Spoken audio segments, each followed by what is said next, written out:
en nuestra vida, ¿verdad? Ese día que nosotros conocimos al Señor y vino su palabra a nuestra vida, ese día quedó grabado en nuestra memoria, como el mejor día de nuestra vida. Ahí hubo un antes y un después. Ahí pasemos de las tinieblas a su luz y de muerte a vida. Miren, la Biblia dice respecto al profeta Jeremías, él hace una lamentación, sabe que el libro de Lamentaciones también lo escribió el mismo profeta Jeremías, y él comienza a recordar lo que es el día de su nacimiento, y lo maldice. Dice, sea ese día maldito, ese día que vinieron con las nuevas a mi padre diciendo, un varón te ha nacido, sea ese día maldito. No, por todo lo que el hombre había estado pasando. Saben que a Jeremías le tomaban, le golpeaban, le juzgaban, le metían en cisternas, etcétera, etcétera. Nosotros podemos hacer un comentario completamente distinto, diferente a ese, ¿verdad? Podemos decir que sea ese día bendito, el día que nosotros conocimos al Señor, el día que vino su palabra a nuestra vida, sea ese día, ¿verdad?, memorable para nosotros. ¿Estamos en el aire ya? No, ¿no? Vale.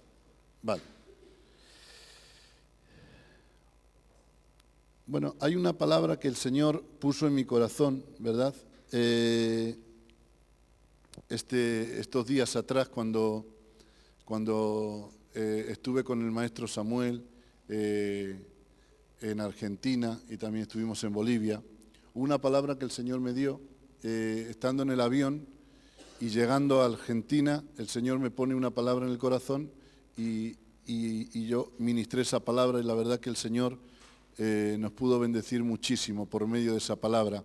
Y ayer cuando me decía el apóstol de que estuviera acá por la mañana ministrando, el Señor me la trajo, ¿verdad?, a memoria, esta palabra, y es la que quisiera en esta mañana, ¿verdad?, poder impartir, ¿verdad?, poder dar esta palabra del Señor que el Señor puso en mi vida, porque yo creo que en esta palabra el Señor nos va a bendecir. Amén. Bueno, ya estamos en el aire, ¿verdad?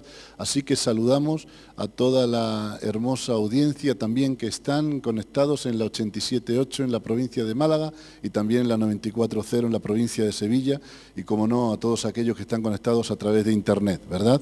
Así que los saludamos y los bendecimos desde este lugar, desde la casa apostólica. Así que de vez en cuando ustedes tienen que decir amén y aleluya. No es por otra cosa, es por la audiencia, ¿no? Porque si no, dirán, pobre, está solo, está haciendo, o pueden pensar, lo mismo dejó un grabador y no hay ni siquiera nadie y está ahí. Entonces, miren, cuando estuve estos días atrás en Bolivia, me llevaron a predicar a una iglesia de bautistas. Saben que ellos no creen en lo que es en el movimiento, ¿no?, del espíritu, lo que es las lenguas, etcétera, etcétera, ¿no? Y yo me puse allí a predicar y veía allí a la gente mirándome todos, no hacía nadie ni un gesto, ni articulaban ni una palabra, y eso sí, allí hacía un calor terrible. Recuerdo aquella noche un calor terrible, era una iglesia grande, un local grande, tenían las ventanas abiertas y entró por la ventana una libélula, ¿saben, no? Una libélula, ese animalito que parece como un helicóptero.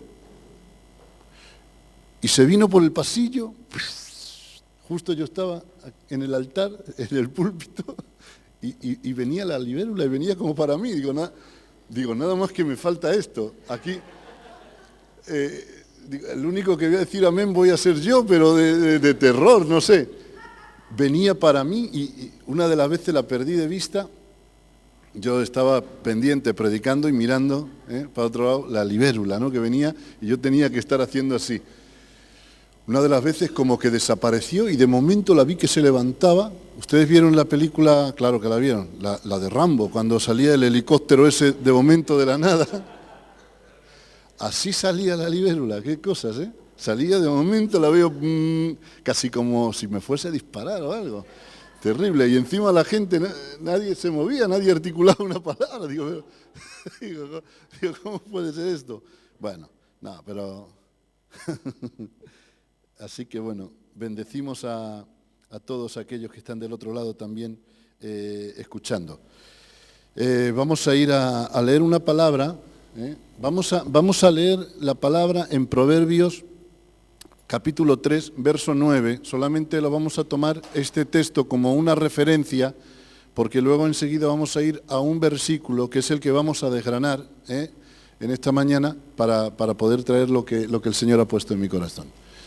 Dice así: honra a Jehová con tus bienes y con las primicias de todos tus frutos, y serán llenos tus graneros con abundancia, y tus lagares rebosarán de mosto.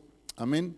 Bueno, saben que nuestro papá, el apóstol Alberto, ha estado ministrando, ¿verdad? Todo este tiempo atrás, ya llevamos muchísimos días atrás predicando de las primicias, ¿verdad? Pero es que resulta que ya es mañana.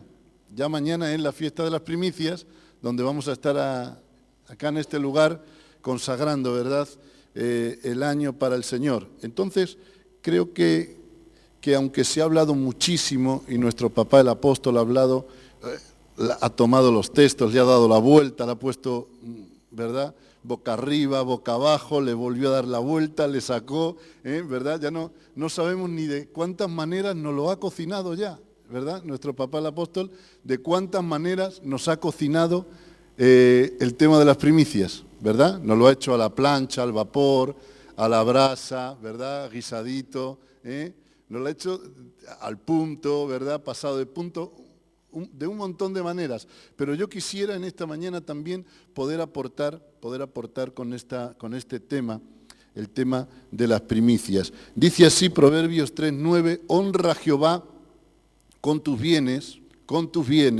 no con tus males, ¿verdad?, sino con tus bienes, y con las primicias de todos tus frutos, Dar las primicias tiene que ver, ya saben, con un gran nivel de honra, ¿verdad? Y a Dios no se le honra solamente con palabras. A Dios no se le honra solamente con palabras, sino que se le honra con hechos. Se le honra, ¿verdad?, con nuestra vida. Entonces, es importantísimo, ¿verdad?, entender que a Dios debemos de darle la primicia. ¿Qué es la primicia? La primicia es darle a Dios lo primero, pero también es darle a Dios lo mejor, ¿verdad? Queremos darle a Dios lo primero, pero también queremos darle a Dios lo mejor. Miren, Jesús celebró la Pascua el 14 de Nisán, que era la Pascua judía, como describe, ¿verdad?, el libro de Levíticos. El 15 era la fiesta de los panes sin levadura, y 3 días después la Pascua, 3 días después de la Pascua, la fiesta de las primicias. A estas fiestas el Señor las conocía y dio el cumplimiento. Comió la Pascua con los discípulos, la noche que lo entregaran era la fiesta de los panes sin levadura, y se levanta en resurrección al tercer día, justamente en la fiesta de las primicias. Por eso el Señor es la primicia también de la resurrección, ¿verdad? Miren, el principio de las primicias, conocido en hebreo con una palabra que se las trae, ¿verdad?, que se llama Yom Abikurim. No estoy hablando en chino, es la palabra que viene, es que no les puedo decir otra cosa, me podría inventar algo, pero no estaría bien. La palabra hebrea para primicia significa una promesa por venir y comparte la misma raíz, bekor, que esta ya nos suena más familiar, ¿verdad? La misma palabra, de la misma raíz, la palabra bekor, como la palabra que significa primogénito. Amén. Como la palabra que significa primogénito. Los hombres observaban sus campos esperando que brotaran los primeros granos o frutos y los dedicaban al Señor como las primicias. Los ataban con un cordel rojo y se lo llevaban delante del sacerdote, pero no solo eran las primicias lo relacionado con el grano, con los cereales, sino con todo.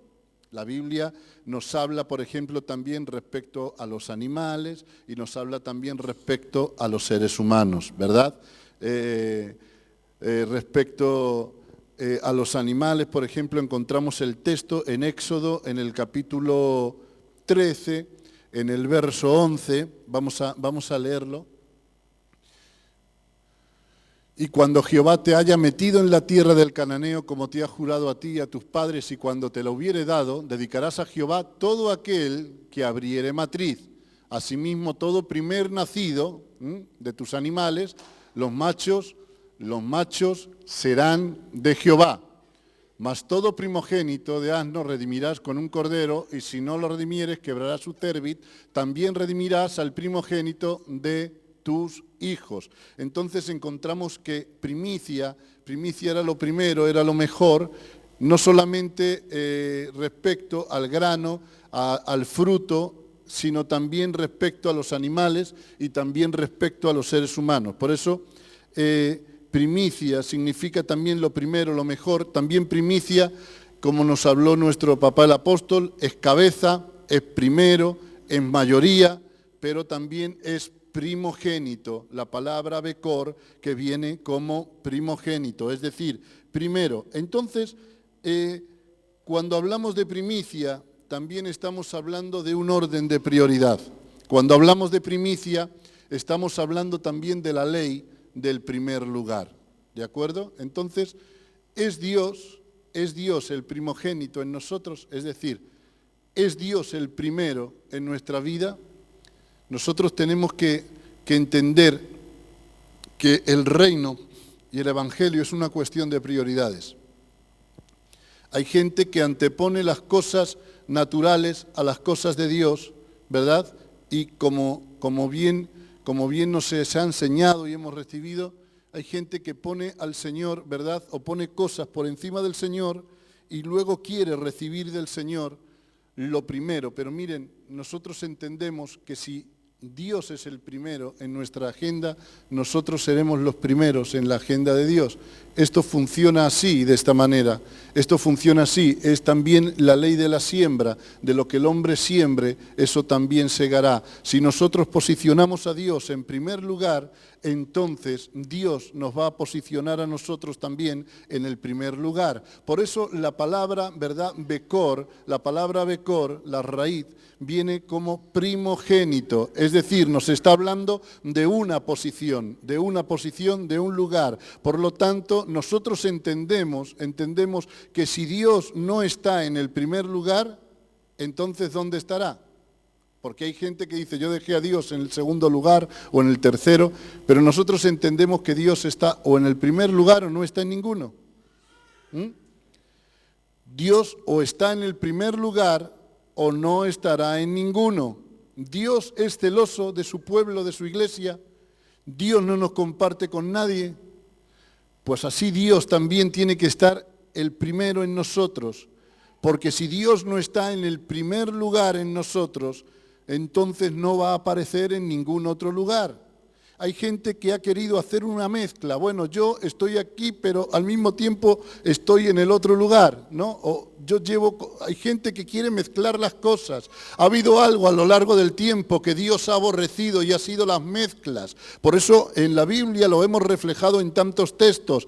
Cuando, por ejemplo, tenían que llevar los vestidos los sacerdotes, tenían que ser sin mezcla. Cuando manda a Moisés que haga el tabernáculo y que haga los utensilios, el candelero de oro puro, ¿cómo tiene que ser? De una sola pieza. Es que Dios siempre ha aborrecido las mezclas. A Dios no le gustan las mezclas. Dice la palabra que pasando entre Samaria y Galilea, ¿qué había en el medio? Dice, había leprosos, 10 leprosos. Se dan cuenta, no estaban ni en Samaria ni estaban en Galilea, estaban en el medio, pero había una cosa segura, es que estaban leprosos. La lepra se pega cuando uno no está ni en un lugar ni en otro. Por eso hay mucha gente que no se determina, gente que no se define, gente que no se decide porque tiene un problema en su orden de prioridad.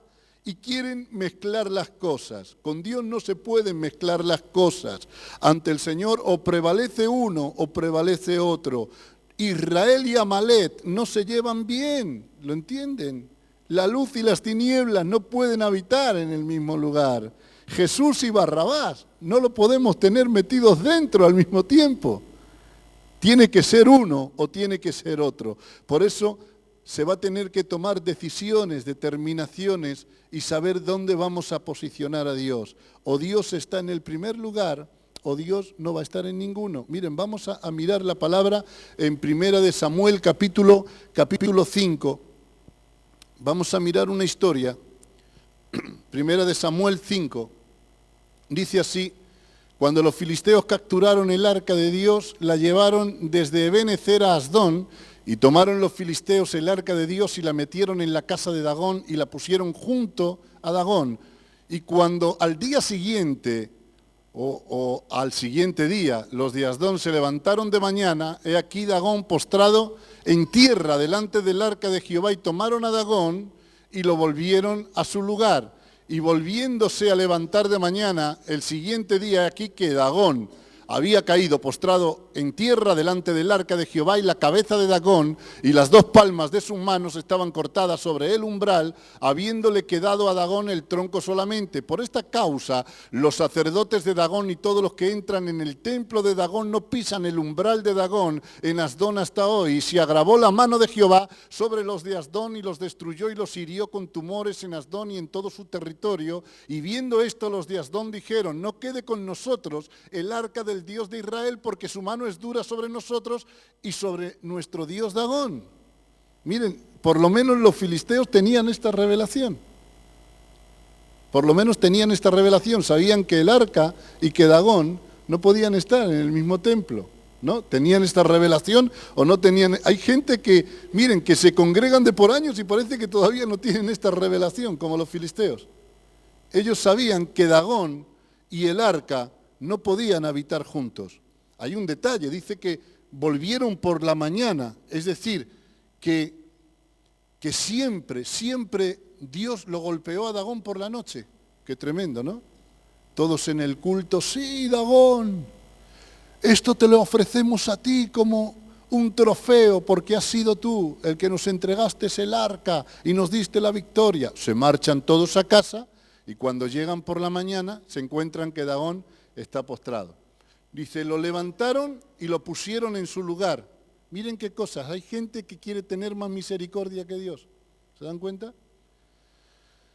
Porque Dios a veces golpea y hay otros que vienen detrás y quieren levantar lo que Dios derribó. Pero más misericordia que Dios no vamos a tener nunca. Dice que se marchan otra vez y vuelven por la mañana. Es decir, que Dios lo zurraba por la noche, ¿sí o no?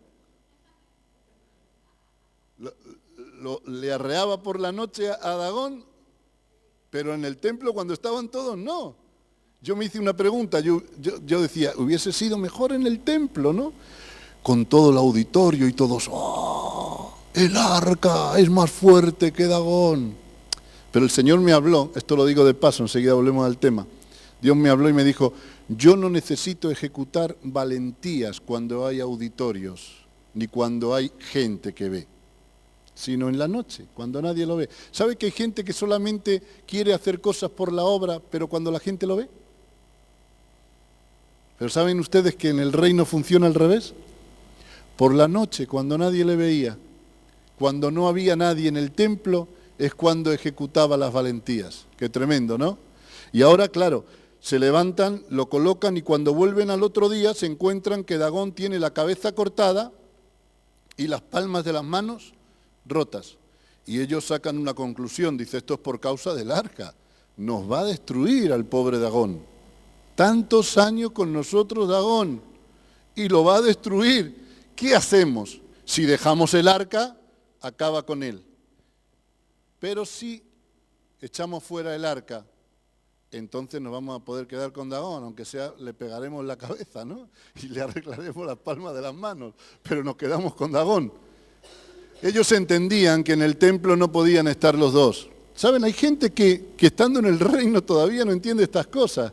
Quiere tener a su Dagoncito ahí dentro y luego, no, y al Señor al ladito, y el Señor es el primero para mí, y no se dan cuenta que solamente puede estar uno o el otro, porque los dos no pueden habitar juntos. Miren, los filisteos echaron fuera el arca porque dijeron va a destruir a nuestro Dios Dagón. ¿Saben por qué hay tantísima gente que no se compromete, que no se sacrifica, que no está cumpliendo con todo lo que Dios le está demandando para su vida? que no posiciona a Dios en el primer lugar en su vida porque sabe que si lo posiciona, Dagón se destruye. Y es que Dagoncito lleva tantos años con algunos que como que a algunos les da como pena. No, pero es que tengo que quitarme de esto, dejar lo otro, perderé esto, perderé lo otro. Claro, si posicionamos a Dios en primer lugar, sepan que Dagón se destruye. Pero ellos dijeron, no, saquemos el arca, vamos a quedarnos con Dagón. ¿Saben por qué hay tantísima gente que rechaza la palabra, que rechaza el Evangelio? Gente que no se quiere comprometer, porque hay muchísima gente que no quiere que Dagoncito se deteriore. No quiere que se estropee. Pero queremos que se eche a perder la vida que no tiene que ver con la vida del Espíritu, que no tiene que ver con Dios, ni con su voluntad, ni con su reino. Queremos que se eche a perder, sí o no. Que lo destruya Dios posicionándole a Él en el primer lugar. La Biblia dice en Isaías que la unción pudre el yugo, no dice lo rompe, dice que lo pudre. Lo que se rompe se arregla, amados. Tome una silla, la rompe, basta con un poco de pegamento, unos clavos y un poco de destreza y uno lo arregla. Pero si la madera se pudre, ya no tiene más arreglo. Eso es lo que Dios quiere hacer con toda la vida y toda la vida que no tiene que ver con el reino, con toda estructura humana, con todo pensamiento que no se alinea a la presencia de Dios. Lo que Dios quiere hacer por medio de la palabra y por medio de la unción no es romper, sino es pudrir. Cuando Dios pudre, entonces ya no tiene más arreglo. ¿Saben que hay gente que intenta arreglar su vida? Hacen como los filisteos, ay, Dagoncito, se le cayó la cabeza, se le rompieron las palmas, vamos a pegarlo aunque quede con cicatrices. Hay gente que quiere arreglarlo. ¿Se imaginan a David después de matar a Goliat ahí queriéndole, no sé, echándole micromina en la frente, ¿verdad? Intentando hacerle ahí un curso de reanimación para que se levante Goliat. Hay gente que lo hace en la vida del Espíritu. Gente que dice, no, Señor, yo te posiciono a ti en primer lugar y a partir de ahora, Señor, pero cuando pasan unas horas, salen a la calle, se olvidaron de todo. Aquí pareciera ser como que derribaban al gigante, pero cuando salen a la calle intentan reanimarlo y que se levanten. La Biblia dice que cuando David llegó a un lugar y estaba Saúl con sus hombres en el valle durmiendo, bajó sigilosamente y tomando la vasija de Saúl y tomando la lanza se fue al monte. ¿Qué hizo David? Pegó una voz. Al primero que amonestó fue Abner. Dice, no has cuidado a mi señor el rey. Luego comenzó a regañar a todos. Cuando se despierta Saúl dice, hijo mío, pero eres tú. Dice, sí, mira, te quité la vasija y te quité la lanza. Te podría haber matado igualmente, pero te la quité simplemente porque no quiero hacerte nada. Pero aquí lo tengo. Tengo tu vasija y tengo tu lanza, Saúl. Hay gente que le quita al enemigo la vasija y la lanza, ¿verdad? Y al otro día se la quieren entregar. La emoción rompe, pero la unción pudre.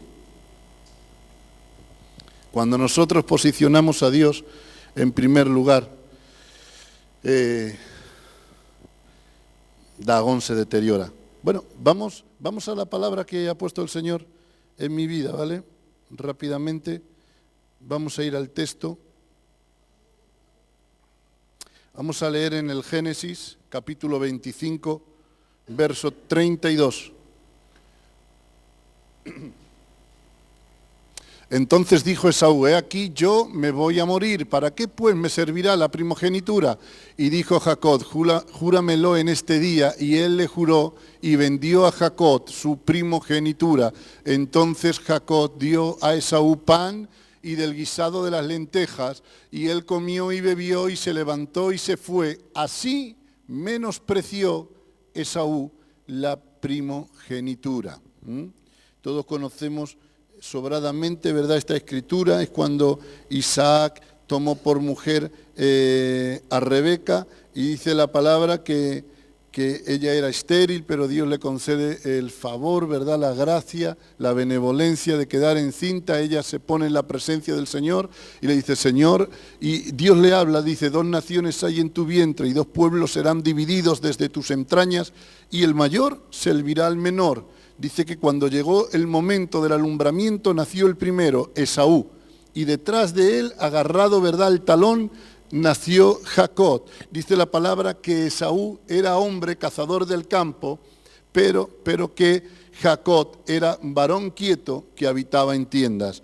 Los niños han crecido, se han hecho hombres y vamos al texto que hemos leído. Está Jacob haciendo un guisado de lentejas, no sé qué tal estarían aquellas lentejas para quererle dar la primogenitura a Esaú, ¿no? ¿Verdad? Sería un cúmulo de cosas, ¿no?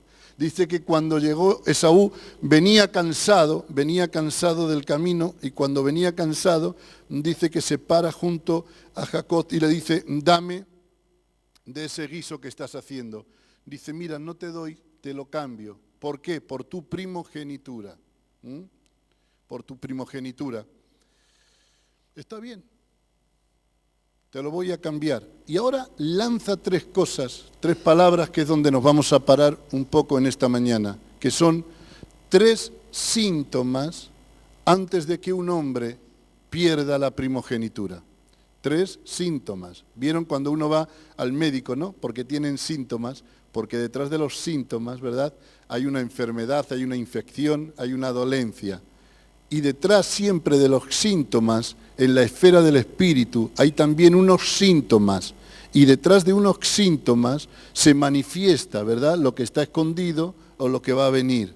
Entonces, Esaú tiene tres síntomas terribles antes de perder la primogenitura.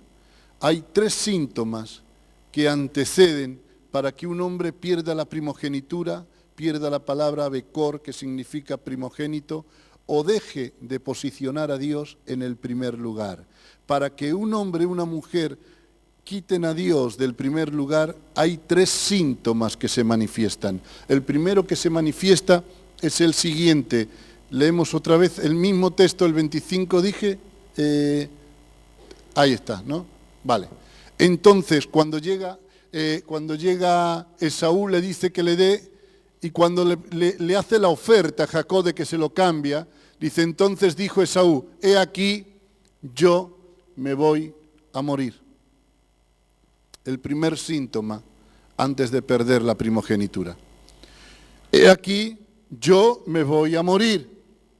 Este es el primer síntoma. O sea, cuando Esaú dijo, he aquí, yo me voy a morir, Jacob dijo, ya está, ya lo tengo metido en el saco. Cuando le dijo, te lo cambio por la primogenitura, y él pronuncia esa palabra, sí, aquí, si yo me voy a morir, Jacob se frotaba las manos diciendo, ya es mío, con esta palabra ya es mío. Entonces, hay tres síntomas que anteceden antes de que un hombre o una mujer quiten a Dios o dejen de posicionarlo como primogénito, como el primero en el primer lugar. Y el primer síntoma es este, yo me voy a morir. Es decir, el primer síntoma es pronunciar palabras de derrota. Ha visto usted muchas veces a muchos evangélicos, ¿verdad?, pronunciar palabras de derrota. No voy a poder, no voy a llegar, no lo voy a conseguir, esto es muy fuerte para mí, esto es demasiado alto para saltarlo, esto es demasiado dificultoso, no podré, no lo alcanzaré, no llegaré. Siempre tienen esa expresión en su boca. Esto es un síntoma letal, pronunciar palabras de derrota. Si yo he aquí, si yo me voy a morir. Entonces, ¿a qué nos mandó Dios o a qué nos llamó Dios? Dios nos llamó a pronunciar palabras de victoria, a hablar en grande, ¿sí o no? ¿No nos llamó Dios a hablar en grande? Claro, Dios nos llamó a hablar en grande, pero hay gente que comienza a pronunciar palabras de derrota.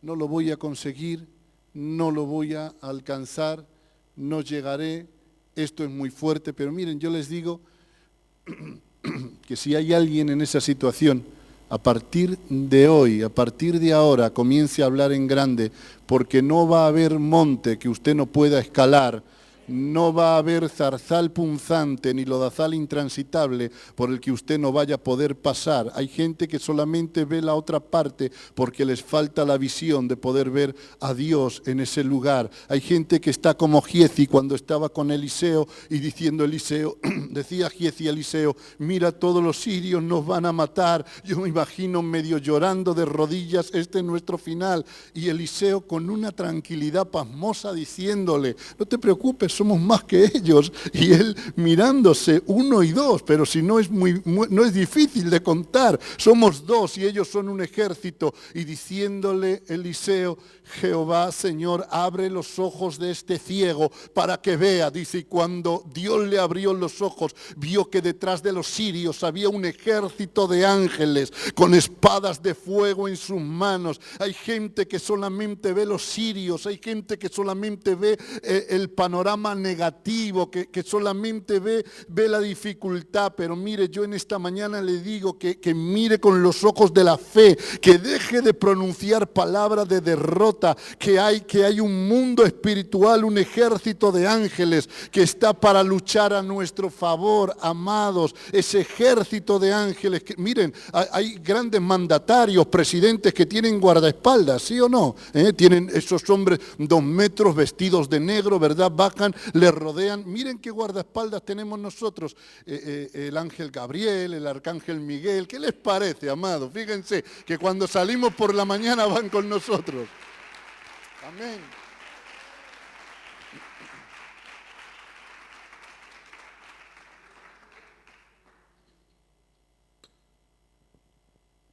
Por eso necesitamos hablar en grande. No veas los leones, ve los ángeles que manda Dios para taparles la boca. Hay gente que ve las tormentas, pero no ve el arco iris, ¿verdad? Que Dios creó. Hay gente que ve los gigantes, pero no es capaz de ver la tierra donde fluye leche y miel. Pero Dios nos llamó a hablar en grande, ¿sí o no? Nos llamó a hablar en grande, a pronunciar en grande. Dice la palabra, diga el débil, fuerte soy, porque hay un poder, ¿verdad?, en la palabra hablada. Miren, una escritura conocida, pero vamos directamente, rápidamente, 1 Samuel 17:41. 1 Samuel 17:41.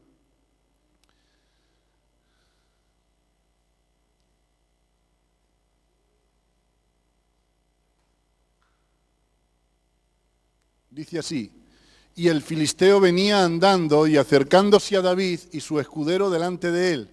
Qué tremendo, ¿no? El hombre ya no tenía bastante con él mismo, que medía, ¿verdad?, casi 3 metros, que también trae un escudero delante de él, contra el pobre muchacho. ¿No? Era un pobre muchacho, o pobre gigante, diríamos más bien, ¿no? Dice, y cuando el filisteo miró y vio a David, le tuvo en poco, porque era muchacho y rubio y de hermoso parecer. Y dijo el filisteo a David, soy yo perro para que vengas a mí con palos. Qué tremendo, ¿no? Diría David, a este ya le tengo yo. O sea, si yo mato osos y leones, y ahora él se considera un perro, imagínese lo que iba a hacer con él, ¿no? Dice así, y maldijo a David por sus dioses. Dijo luego el filisteo a David, ven a mí y daré tu carne a las aves del cielo y a las bestias del campo. Qué cosas, ¿no? El filisteo hablaba en grande también, ¿verdad? Y eso que era un incircunciso, que era un filisteo, ¿verdad? Que adoraba a dioses paganos y hablaba en grande. Dice, ven a mí y daré tu carne a las aves del cielo y a las bestias del campo. Entonces dijo David al filisteo, tú vienes a mí con espada, lanza y jabalina, mas yo vengo a ti en el nombre de Jehová, Dios de los ejércitos, el Dios de los escuadrones de Israel, a quien tú has provocado. Jehová te entregará hoy en mi mano.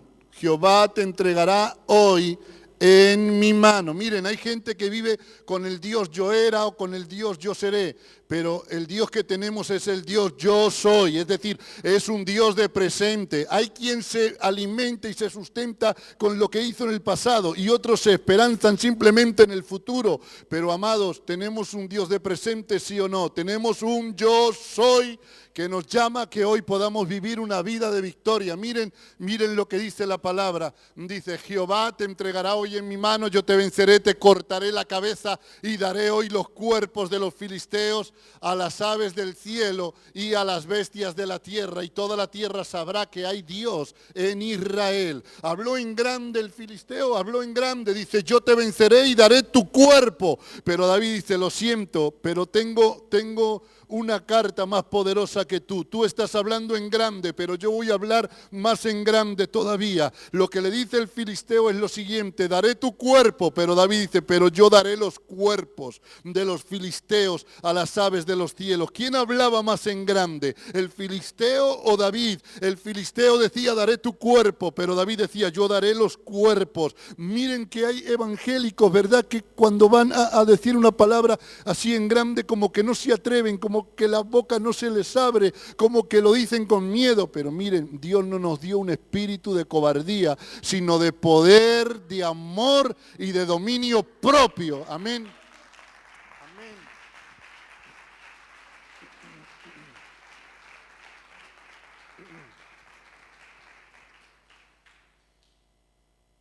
Tremendo, ¿verdad? Lo que hacía este David.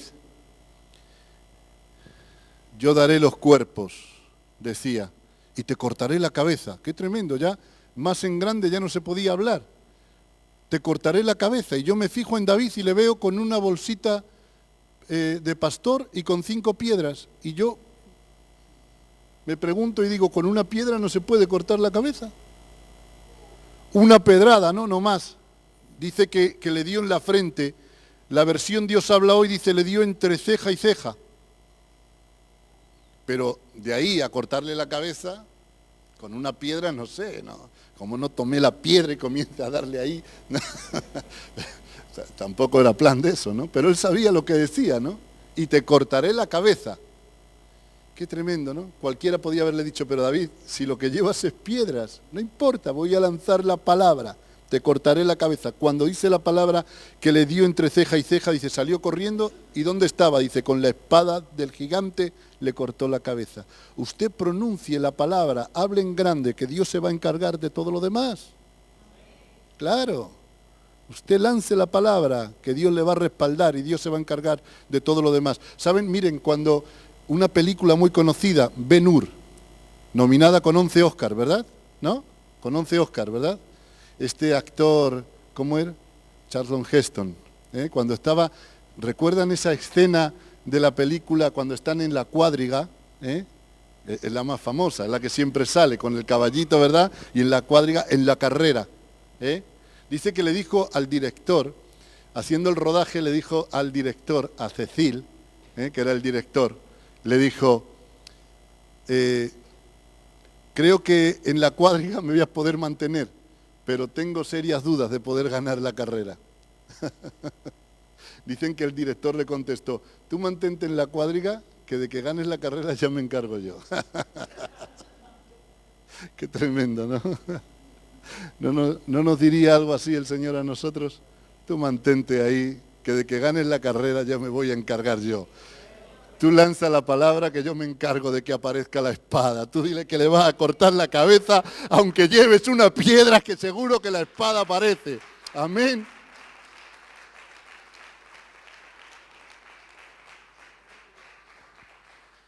Entonces, el primer síntoma, ¿cuál es? ¿Cuál es el primer síntoma?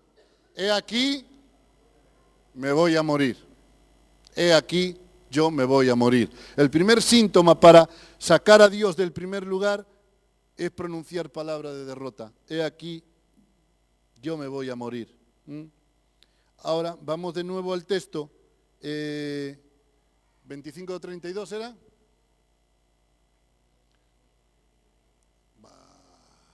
Vale. Sí. Entonces dijo, he aquí, yo me voy a morir. ¿Para qué pues me servirá la primogenitura?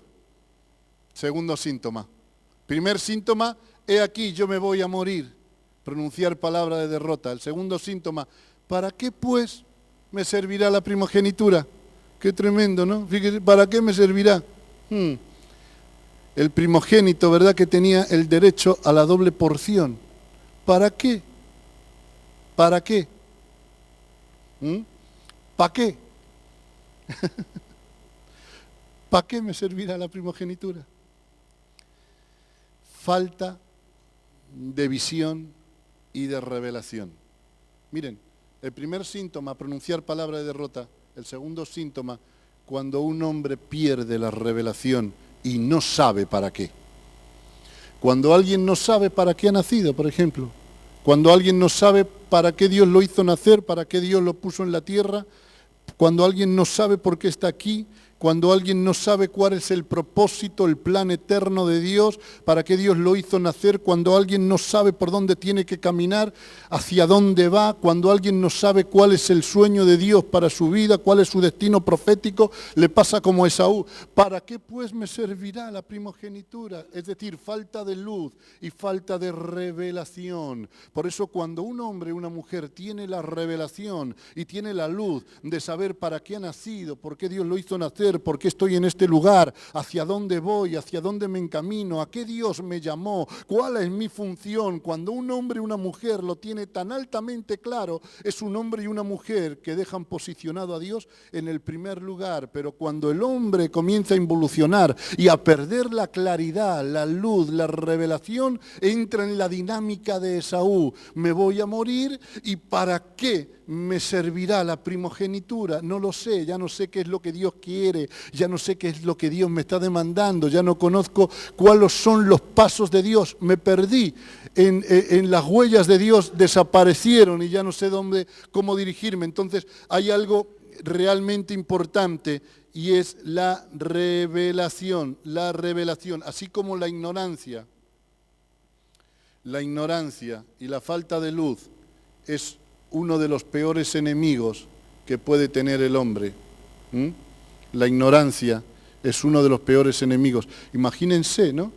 Y cuanto más alto el lugar que uno ocupa, más peligrosa es la ignorancia. ¿Sí o no? ¿Se imaginan a un mecánico de coches ignorante a la hora de arreglar una avería de un coche? Bueno, tampoco pasaría tanto, ¿no? Al fin y al cabo es un coche. ¿Qué le puede pasar? Sí, lo puede estropear. Yo he visto algunos que los han estropeado. Pero ¿qué vamos a hacer, no? La ignorancia, ¿no? Yo recuerdo una vez que me cobraron 500 euros por poner un embrague y era simplemente el cable, que valía 30. Pero me dijo, bueno, pero ya lo tiene cambiado. ¿No? Pero, bueno, pero imagínense a un cirujano en la mesa de operaciones, temblándole el pulso con el bisturí y sin saber dónde tiene que cortar. Es tremendo, ¿no? Entonces la ignorancia, cuanto más alto sea la posición que tengamos, muchísimo más peligrosa es la ignorancia, ¿no? Miren, vamos a leer una escritura, Segunda de Reyes 4:38. Segunda de Reyes 4:38. Dice así: Eliseo volvió a Gilgal cuando había una gran hambre en la tierra y los hijos de los profetas estaban con él, por lo que dijo a su criado: pon una olla grande y haz potaje para los hijos de los profetas. Y salió uno al campo a recoger hierbas y halló una como parramontes y de ella llenó su falda de calabazas silvestres y volvió y las cortó en la olla del potaje, pues, pobrecito, si no sabía lo que era. El problema es que casi los envenena, Dani. Claro, casi los mata a todos. Casi los mata. Pero no sabía lo que era. ¿Se dan cuenta, no? El problema que hay con la ignorancia, ¿no? No, lo siento, yo es que no sabía. Ya, pero casi me matas, ¿no? Casi acaba con una generación de hijos de profetas. ¡Qué tremendo! Dice, después sirvió para que comieran los hombres, pero sucedió que comiendo ellos de aquel guisado gritaron: varón de Dios, le falta sal. No, no. Está demasiado fuerte la comida. Tampoco, ¿no? Fíjense cómo estaría esa olla, ¿no? Dios mío. Dice, hay muerte en esa olla. ¡Oh! La que lió el cocinero, ¿verdad? ¿Se imagina en un restaurante, no? Todos van a comer en la mesa y de momento grita alguien, ¡wow! ¡Aquí hay muerte! No, qué expresivos, ¿no? Podían haber tomado otra expresión, ¿no? Pero qué tajantes, ¿verdad? Aquí hay muerte. Qué tremendo. Varón de Dios. Menos mal que por lo menos le hablaron con respeto, ¿verdad? Varón de Dios. Hay muerte en esa olla. Qué error el del cocinero. Echar algo que no sabía lo que era. Se dan cuenta en lo que es la falta de luz, no y de revelación.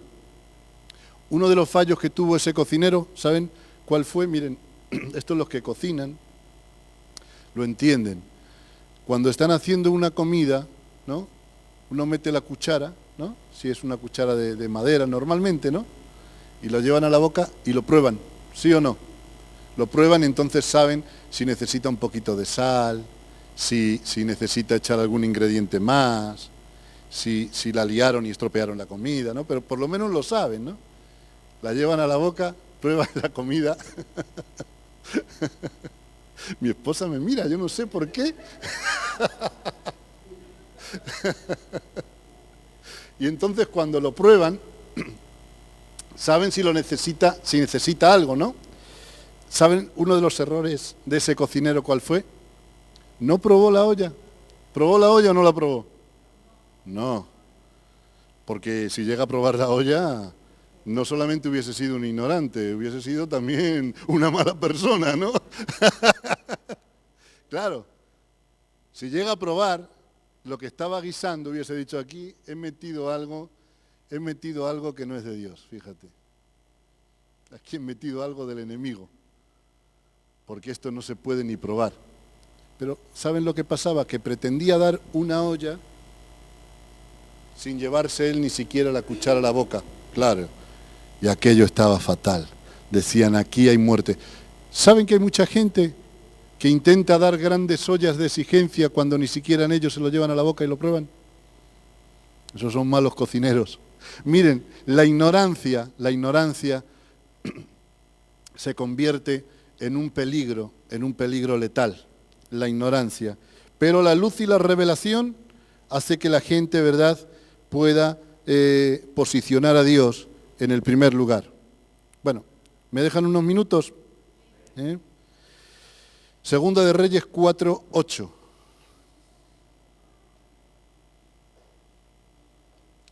¿Saben lo que pasó con esa olla, verdad? Al final, que tomó Eliseo harina y la esparció y quitó el mal. Dijo, ya pueden comer todos. Qué tremendo, ¿verdad? Un hombre con luz y con claridad y con revelación. Tomó la harina y la esparció. Qué tremendo, ¿no? Increíble. Dios nos llamó, ¿verdad?, a poder esparcir la harina, la palabra, no solamente, amados, en este país, sino en toda Europa y en todo el mundo entero. Y se va a hacer, ustedes lo saben, ¿verdad?, que la palabra y la visión se está extendiendo de una manera gloriosa, porque hay mucha gente que hace las cosas, pero no lo hace por mal, lo hace por falta de luz y de revelación. Pero los que tenemos la harina, vamos a tener que ir a esparcir harina, vamos a tener que ir a llevar la palabra para que la gente pueda recibir todo lo que tiene que recibir. Miren, aconteció también que un día pasaba Eliseo por Sunén y había allí una mujer importante que le invitaba insistentemente a que comiese. ¿Se acuerdan, no? De esto, ¿no? Que no, la costumbre, ¿verdad? ¿Se acuerdan del pueblo de Israel? Que no podían decir que sí a la primera, porque si no les tildaban de caraduras, ¿no? Imagínense, o sea, usted me ve en la calle y ¿qué tal, pastor? ¿Le invito a casa? Sí, voy. Oh, qué caradura el pastor. Me aceptó la invitación. Entonces, ¿yo qué tenía que hacer entonces? Tenía que decir, no, sí, pero véngase a casa a comer. No, y con los dientes largos cada vez más, ¿no? Sonando el estómago, ¿verdad? No. No, pero véngase a casa a comer. Bueno, pues vamos. Por eso dice la palabra, y le rogó Simón a Jesús que fuese a su casa. ¿Cómo le va a tener que rogar? Pues porque Jesús también se tenía que sujetar a esa cultura, él mismo era judío. Vente a casa, no, pero vente, no, vente, venga, pues voy. Eso es lo que pasaba con ella. Le invitaba insistentemente a que comiese, y cuando él pasaba por allí, venía a la casa de ella a comer, y ella dijo a su marido, he aquí, ahora, yo entiendo que este que siempre pasa por nuestra casa es un varón santo de Dios. Fíjense, había comido muchas veces con él, ¿sí o no?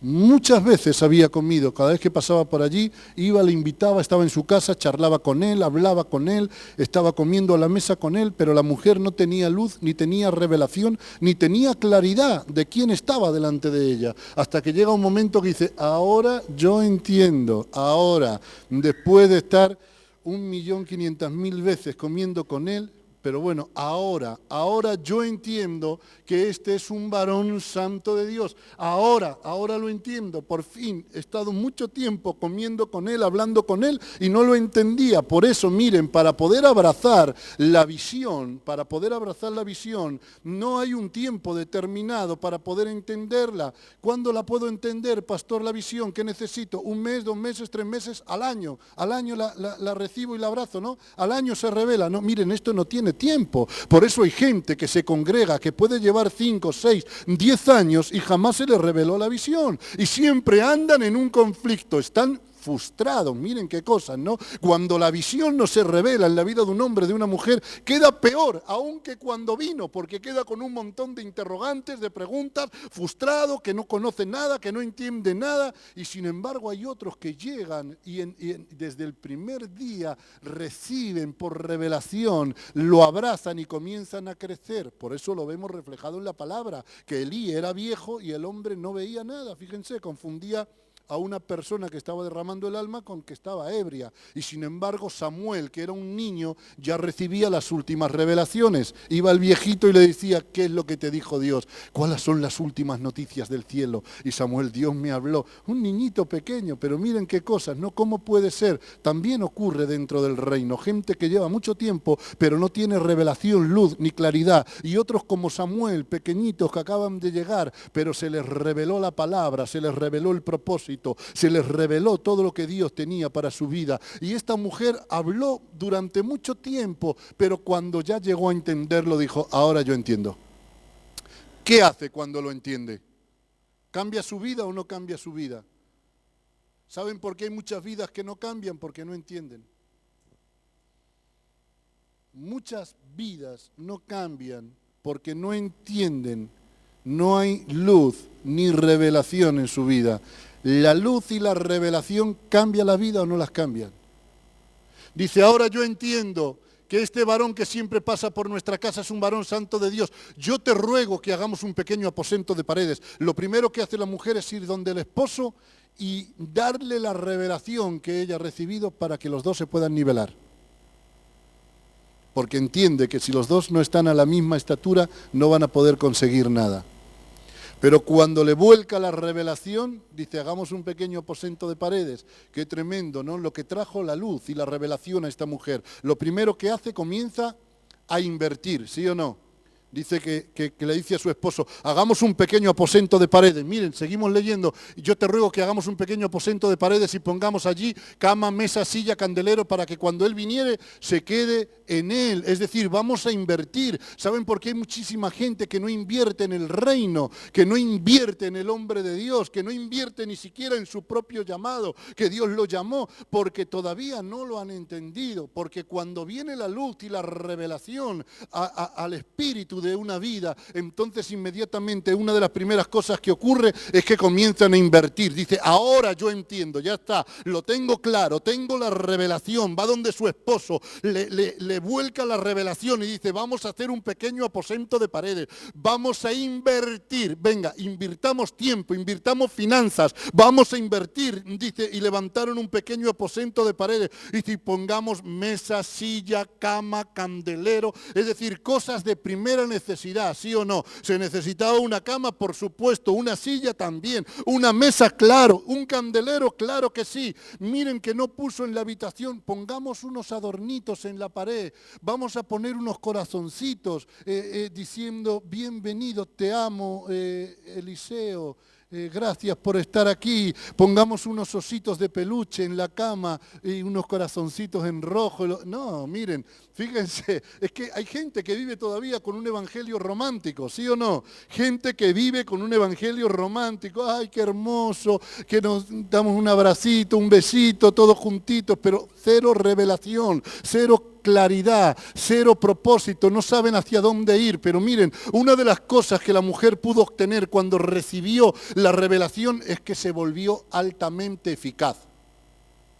Dijo, voy a dejarme de romanticismo, de sentimientos, de emocionalismo, voy a poner mesa, cama, silla y candelero, se acabó. Cuando alguien recibe por revelación y tiene una alta claridad de lo que es el propósito, el reino y su destino profético, se vuelve altamente eficaz. Mesa, cama, silla y candelero, es decir, voy a adorar, voy a consagrarme, voy a invertir, voy a dedicarme, voy a apartarme, me voy a dejar de sentimientos, de emocionalismo y de otras cosas. ¿Saben cuantísima gente se detiene en el camino por tonteras, por cosas que no tienen que ver nada? Ay, es que este no me abrazó como me abrazó la otra vez, le he visto frío, me saluda casi como a distancia, ya no me da las manos, ya me saluda con las cejas, me hace así, pero ¿cómo puede ser? Y la gente entra en esa dinámica, ¿saben? Porque necesita alimentarse de esas cosas. Pero un hombre y una mujer, cuando recibe por revelación y dice, ahora entiendo lo que no entendía, no me da vergüenza confesarlo,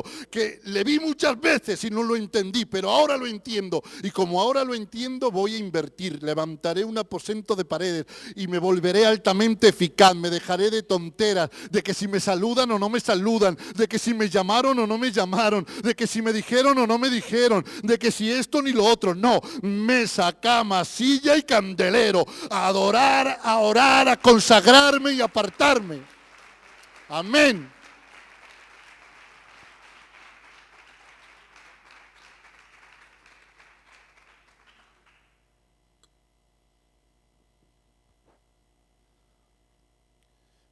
Bueno, vamos a ir cerrando el tema. Entonces el primer síntoma era que yo me voy a morir. Y el segundo es ¿para qué? ¿Para qué me servirá pues la primogenitura? Nos vamos otra vez al texto 25:32 de Génesis para decir el tercer síntoma y con esto poder cerrar. Entonces dijo Esaú, aquí yo me voy a morir. ¿Para qué pues me servirá la primogenitura? Y dijo Jacob, júramelo en este día. Y él le juró y vendió a Jacob su primogenitura. Entonces Jacob dio a Esaú pan y del guisado de las lentejas. Y él comió y bebió y se levantó y se fue. Así, ese es el tercer síntoma para que una persona no posicione a Dios en el primer lugar. Así menospreció. La palabra menosprecio saben que viene compuesta de dos palabras, que viene a ser menor precio. ¿Vio aquellos evangélicos que siempre le ponen menosprecio a todo?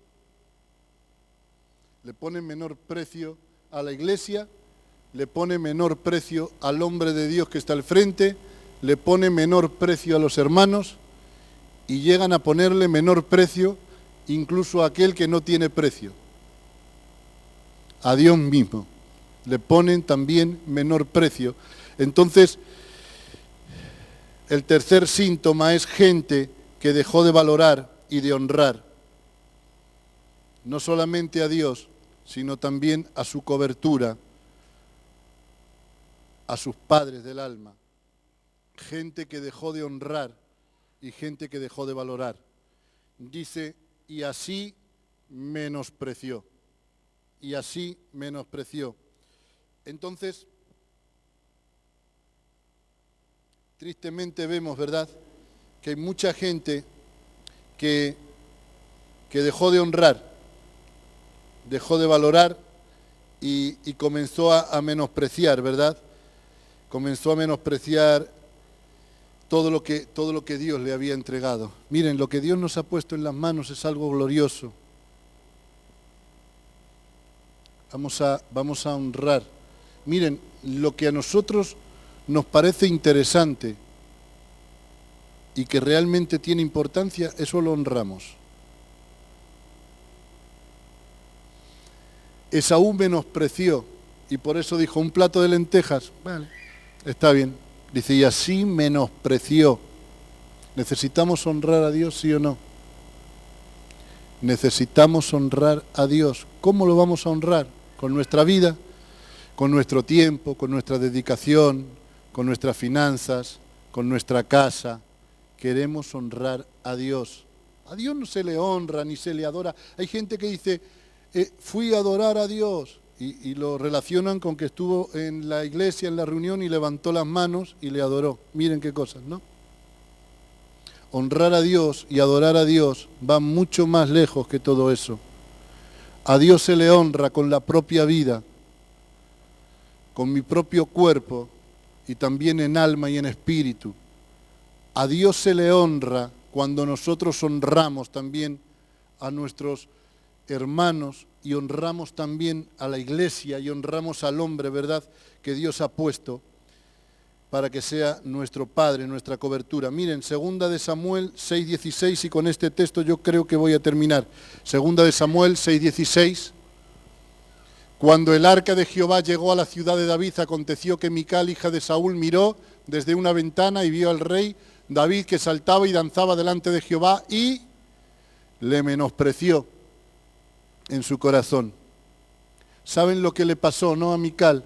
Dice la palabra que Dios se enfadó con ella y le cerró Dios la matriz y quedó estéril para el resto de su vida. Ustedes saben que el menosprecio trae esterilidad. Gente que no da fruto, que se congrega, que escucha, que está ahí, pero nunca le ve fruto. Porque hay una falta de honra en su vida. Así como la honra y el valorar desata en nosotros la multiplicación y la fructificación, así también el menosprecio cierra la fuente y uno se queda sin fruto. Uno se queda sin multiplicación en nada, sin multiplicación en la finanza, sin multiplicación en el espíritu, sin multiplicación en cuanto al propósito y al llamado, sin multiplicación en la revelación, en la luz, porque hay una falta de honra. Gente que no se le multiplica la revelación, que no se le multiplica la luz en su vida, que no se le multiplica, ¿verdad?, todo lo que Dios marcó, señaló y preordenó para su vida, aún en la eternidad, porque hay una falta de honra. No, pero yo no me meto con nadie, o como nos enseña muchas veces nuestro apóstol, no, pero si yo no menosprecio a nadie, no, pero usted no está honrando. No, pero si yo no menosprecio, miren, si no honramos, directamente estamos menospreciando. Por eso necesitamos honrar, ¿sí o no, amados? Necesitamos honrar. Entonces encontramos tres síntomas.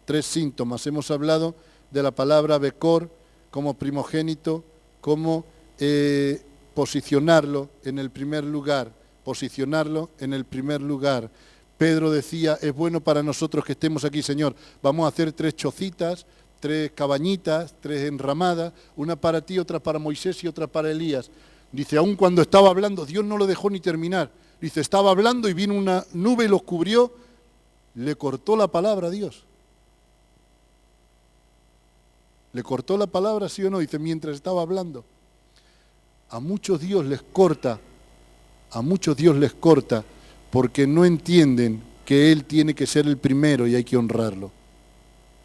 Dice, los cubrió y les dijo, este es mi Hijo amado, a Él oíd. Dice, y quedó Jesús solo. Moisés y Elías desaparecieron. Miren, amados, 3 síntomas antes de que el hombre o la mujer saque a Dios del primer lugar. Hemos dicho, he aquí, ¿para qué me servirá la primogenitura? Y así Esaú menospreció. Amén. Oramos al Señor. Pónganse de pie, vamos a hacer una oración al Padre.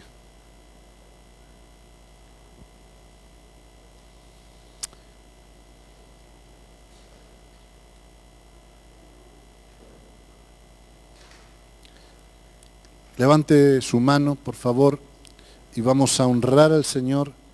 Vamos a darle a Él la gloria, la honra, la alabanza, el honor. Gracias, papá, Señor, por tu amor, por tu misericordia, Señor, por todo lo que tú haces, Dios mío. Gracias, papá. Gracias, Señor. Gracias porque hemos entendido, Señor.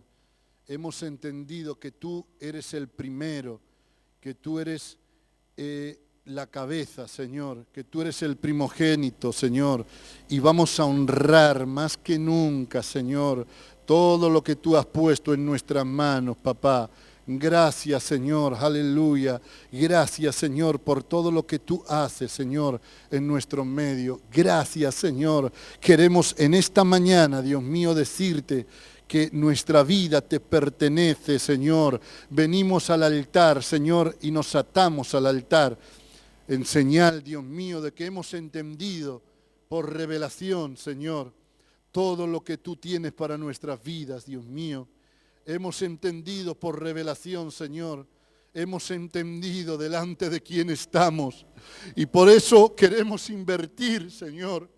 Queremos invertir nuestro tiempo, nuestra finanza, nuestra casa, nuestro esfuerzo. Queremos invertir, Señor. Queremos invertir nuestra vida misma, Señor.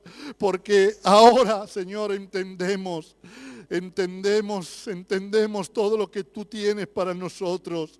Entendemos, Señor, para qué hemos nacido, para qué nos hiciste nacer. Sabemos hacia dónde vamos, Señor, lo que portamos, el llamado, el potencial, nuestra vida, Señor, lo entendemos, Señor. Y por eso en esta hora, Jehová, queremos, Dios mío, invertirnos, Señor, darte todo, porque entendemos, Señor, que el Evangelio no funciona al 30, ni al 60, ni al 90, ni aún al 99 tampoco funciona.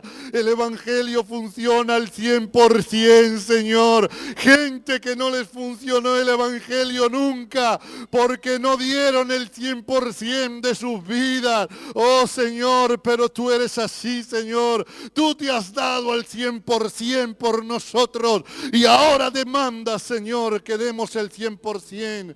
Aleluya. Sí, Señor.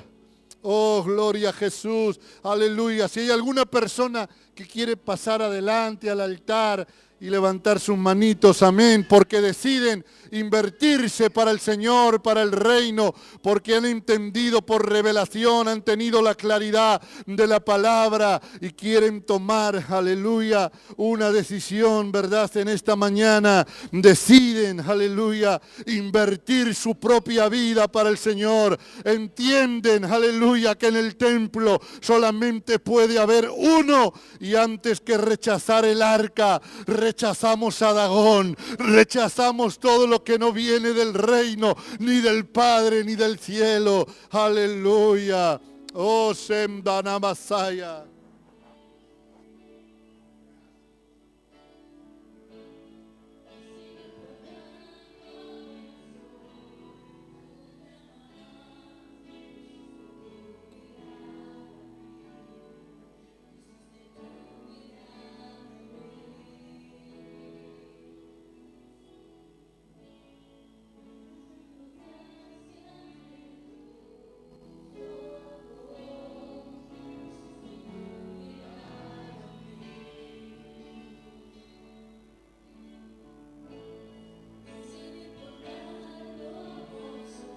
Señor.